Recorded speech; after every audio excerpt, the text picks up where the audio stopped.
at the end of last year. With some prodding from some of my peers, as well as a desire to get more involved again, I decided to run for president and ended up winning the election and being sworn in this past Friday. Flagler County's emergency management director is elected to a high post in Florida. Flagler County Emergency Management Director Jonathan Lord was elected and then sworn in as president of the Florida Emergency Preparedness Association last week during the annual meeting. So it is truly the one association that represents all emergency managers statewide. It's been around since 1956 and has grown significantly since then. Its membership is approaching about 1,000 members at this point in time across all those different levels of government and the private sector.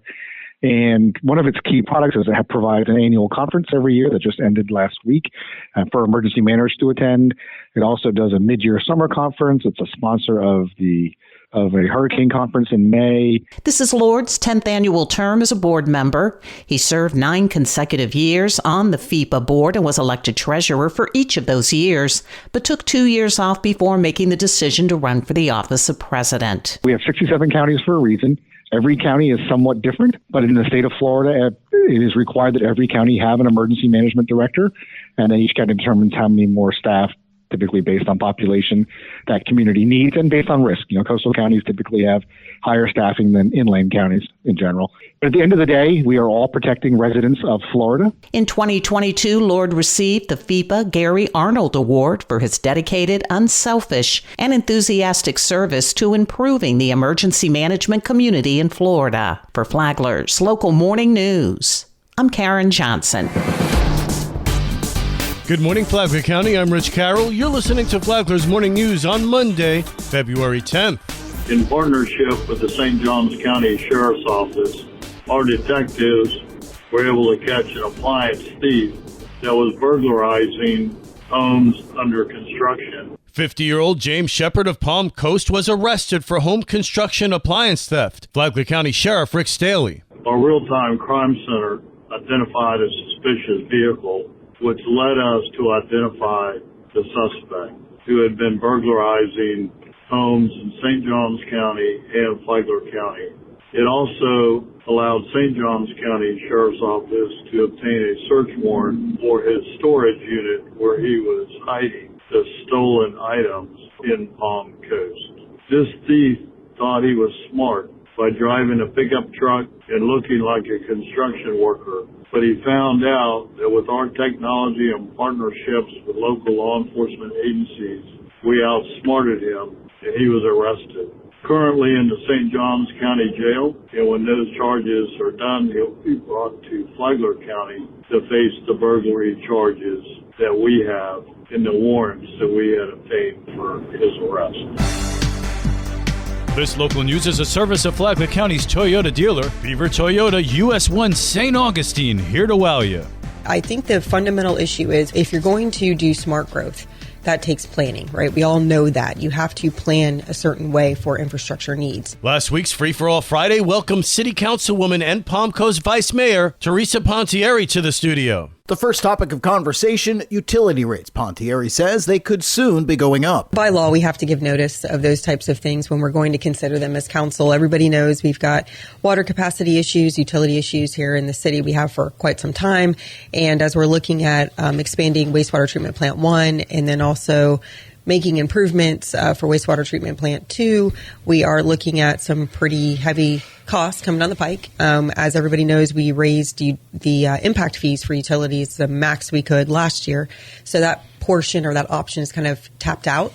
And so now we're looking at, our capital plan, how we're going to pay for these necessary improvements, particularly because we have to comply with the DEP consent agreement that was handed down to us so that we don't get fined every, I think it's month, for our capacity issues. But Pontieri says the state will not force the city council's upcoming decision. Anytime you're told you have to raise rates, you don't want to do it. And you want to have the autonomy to decide if you, as the council, are going to raise rates or not. So I think using the DEP as a scapegoat is improper.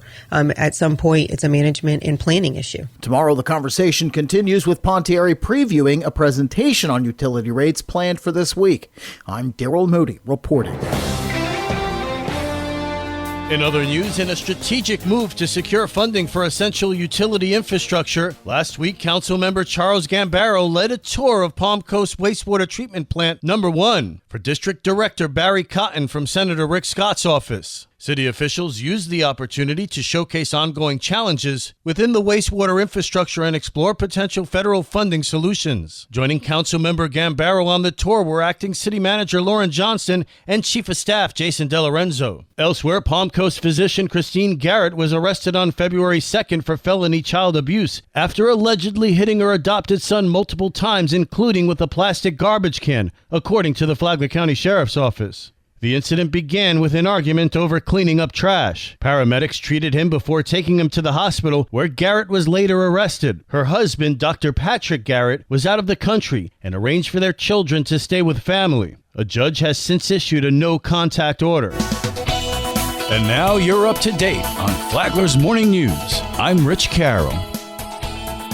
And now, Mike Licio with your WNZF local sports update. The Matanzas Pirate Boys soccer team was in Jacksonville Friday, facing the undefeated Mandarin Mustangs for a chance to advance to the regional final for the first time in 11 years. Mandarin scored 24 minutes in. In the 36th minute, Davy Nunez dos Santos found Tim Shestakov for the equalizer. The teams played to a stalemate for the next 54 minutes, including the first overtime period. But 19 seconds into the second overtime, the Mustangs took a 2-1 lead to remain unbeaten and advance. The Pirates finished the season 13-5-2, their best record since 2018. Coach Beto Aguilar. That's a couple of things that we've been pushing this year, is to believe in two things: believe in each other, believe in the training, and it showed.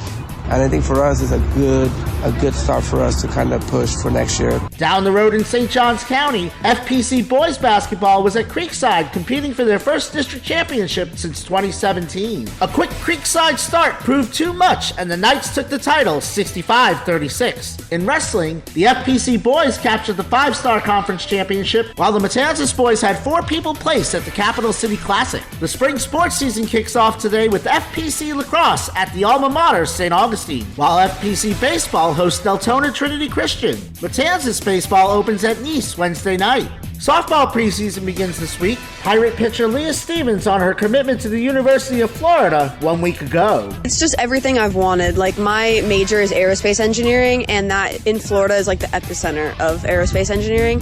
Florida has a lot of research opportunities for it. There's a lot of funding, so academically it fit me very well. And then softball, of course, they're just amazing. Like, the coaches are amazing, the girls work really hard, and so it was a culture that I could see myself fitting into. The FPC Athletic Department will host a college signing ceremony today at noon. This is your home for local sports, with updates Mondays and Fridays. From the WNZF Sports Desk, I'm Mike Licio.